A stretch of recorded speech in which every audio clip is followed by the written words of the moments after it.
Hi everyone, welcome back to my another video. कैसे हैं आप लोग? आई होप अच्छे होंगे। और कैसी चल रही है आप लोग की तैयारी? आई होप बहुत अच्छे से चल रही होगी और बहुत मन लगा के पढ़ाई कर रहे होंगे, क्योंकि मैं भी एक एस्पिरेंट हूँ, इसीलिए इस तरह की बातें आप लोगों से कर रही हूँ।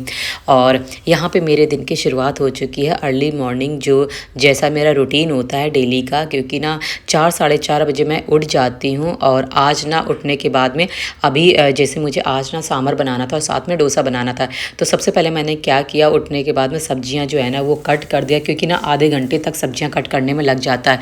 और इसको उबलने में, फिर इसका पूरा प्रोसेस करने में ना लंबा टाइम हो जाता है। मैंने सोचा कि आज ना ये सारी वेजिटेबल्स कट करके सबसे पहले बॉईल करने के लिए रख देती हूँ। और अभी मेरे पास 5 से 6 जो टाइम है ना, 1 घंटे का टाइम, उसमें मैं पढ़ लेती हूँ। उधर वो किचन का भी काम होता रहेगा और इधर मेरी पढ़ाई भी होती रहेगी।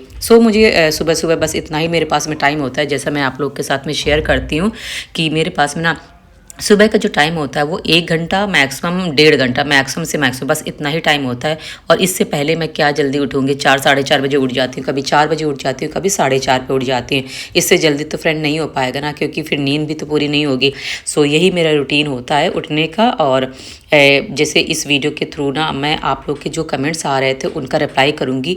वैसे जैसे मैंने परसों के वीडियो में ना जितने भी आपके कमेंट्स आ रहे थे उन सभी का रिप्लाई कर दिया था मोस्टली, लेकिन फिर भी अगर कुछ कमेंट्स छूट जाता है तो वीडियो के थ्रू बता दूंगी, या फिर आप और वीडियो में उन कमेंट्स को आप दोबारा भी टाइप करके मुझसे पूछ सकते हैं। देखिए फ्रेंड, जो लोग भी एस्पिरेंट होते हैं ना और साथ साथ में अगर मैरिड हैं, तो दोनों ही जो रिस्पॉन्सिबिलिटी होते हैं ना वो उसको निभाना ना बहुत ज़्यादा मुश्किल होता है, क्योंकि एक मैरिड जो लाइफ होती है वो बिल्कुल अलग होती है, एस्पिरेंट लाइफ होती है वो बिल्कुल अलग होती है। लेकिन दोनों को एक साथ मैनेज करना भी बहुत ज़्यादा मुश्किल होता है।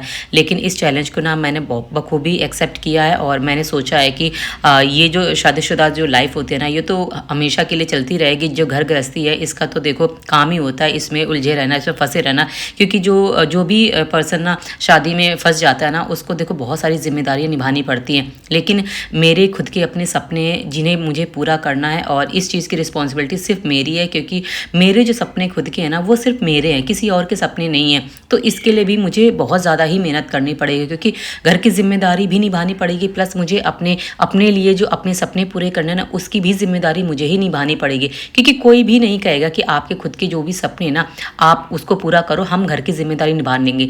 ऐसा कोई भी पर्सन, मुझे नहीं लगता है कि कोई भी ससुराल में ऐसा कोई बंदा होगा जो ये कहेगा कि नहीं चलो तुम जो है अपनी पढ़ाई करो, हम जो है वो बाकी की चीज़ें मैनेज कर लेंगे। और भाई हो सकता है बहुत ज़्यादा लकी पर्सन होते होंगे ना, उनके साथ ऐसा होता होगा, मेरे साथ तो नहीं होता है। मुझे तो अगर अपने लिए कुछ और स्टैंड लेना ना, तो शायद मैं दिन दूनी रात चौगनी और भी उसके लिए करूँगी, लेकिन सपोर्ट करने वाला बहुत कम मिलेगा इंसान।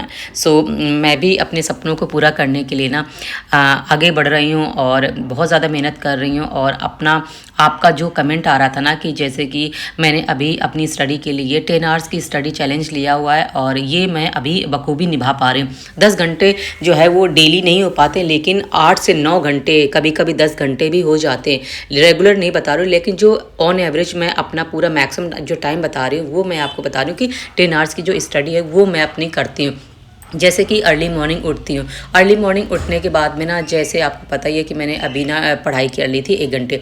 इसके बाद मेरा जो रहता है ना लाइब्रेरी का टाइम, वो रहता है मेरा 7 घंटे का।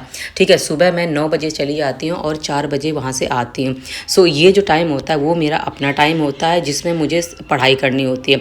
और ये सब चीज़ें ना मैं छोड़ छाड़ के, जैसे घर में जो भी काम होता है ना, जितना काम होता है वो तो मैं करके चली जाती हूँ। मेरी बेटी भी स्कूल चली जाती है, सब कुछ हो जाता है काम। 9 बजे तक तो मेरा सब कुछ ख़त्म ही हो जाता है ऑलमोस्ट। लेकिन जो बाद में जो बचता है ना, वो मैं बाद के लिए रखती हूँ। फिर 4 बजे अब वापस आने के बाद में ना, जैसे अपने लिए रेस्ट करती हूँ, और क्योंकि सुबह की उठी हुई होती है, बहुत ज़्यादा थकान होती है। और घर में ना फ्रेंड मेरी जो पढ़ाई ना बिल्कुल नील रहती है, बिल्कुल ज़ीरो रहती है। और इसीलिए मैंने ना लाइब्रेरी ज्वाइन किया है।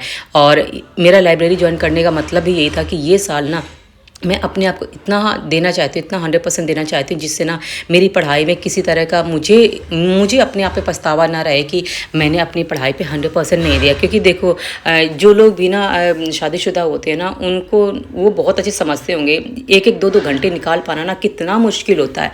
लेकिन मैंने क्या किया है, मैंने सोचा कि ना ये साल भी ऐसे ही बर्बाद चला जाएगा, जैसे 2025 चला गया, 24 चला गया, ये साल भी ऐसे ही चला जाएगा।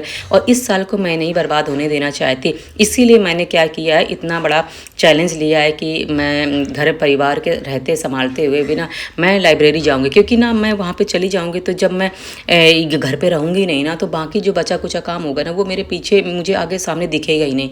और इसीलिए ना मैंने क्या किया, लाइब्रेरी ज्वाइन कर लिया। और वहाँ पे ना मुझे सुकून रहता है कि कम से कम ना 2 जो सब्जेक्ट हैं वो बहुत अच्छे से पढ़ लेती हूँ मैं वहाँ पे। और जो सुबह का टाइम होता है वो मॉर्निंग में जो रिवीजन टाइम होता है वो कर लेती हूँ।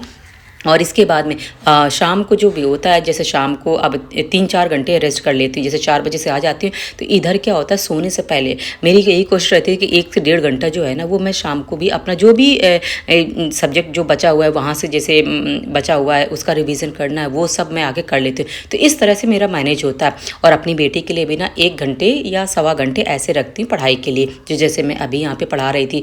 और देखो ना, जब आप घर पे कम रहोगे ना तो मुझे ऐसा लगता है ना काम भी आपके पीछे ना कम ही रहेगा। लेकिन अगर आप घर पे सारा दिन रहोगे ना तो सारा दिन घर पे जो काम है ना वो पड़ा ही रहेगा और आप उसको ना नज़रअंदाज नहीं करोगे। कभी ये उठ के काम करोगे, कभी वो उठ के काम करोगे। यही सब वजह है ना कि मैंने अपने आप को इतना मजबूत कर लिया कि मैं लाइब्रेरी जाऊँगी और अपनी पढ़ाई को दूंगी। ये साल जो रहेगा ना वो मेरा इतना ज़्यादा बिजी मैं अपने आप को रखने वाली हूँ ना। जैसे होता है ना कि एक लोग होते हैं बिल्कुल दुनियादारी से ना कट ऑफ हो जाते हैं, सेम वही चीज़ मैं करने वाली हूँ। और ये मैंने बिल्कुल अपना माइंडसेट कर रखा है कि मुझे अपनी पढ़ाई को टाइम देना है। और जो भी एग्ज़ाम है मेरे ना, उन एग्ज़ाम में ना अपना 100% दूंगी। क्योंकि ना फ्रेंड, मेरा मतलब लास्ट समझो कि ये मैं अपने लिए लास्ट ही चांस ले रही हूँ इतना बड़ा, कि मैं इतने घंटे की पढ़ाई कर रही हूँ। और इससे पहले अगर शायद मैं करती ना तो शायद मेरे लिए ना बहुत अच्छा होता। लेकिन अभी मैं कर रही हूँ और ये मैं करके ही दिखाऊँगी। बस इतना ही मैं अपने आप से वादा करती हूँ कि मैं जो भी करूँ उसमें ना पूरी ईमानदारी रहे, पूरी मेरी लगन रहे, पूरी मेहनत रहे। इन सब चीज़ों से ना मैं बिल्कुल भी जीना चाहती हूँ। और मुझे लगता है हर किसी को ना अपने लिए इतना तो सोचना बनता है कि अपने लिए अगर कुछ भी करना चाहते ना तो दिल जान से ना बिल्कुल ये सब चीज़ें करने के लिए तैयार हो जाओ।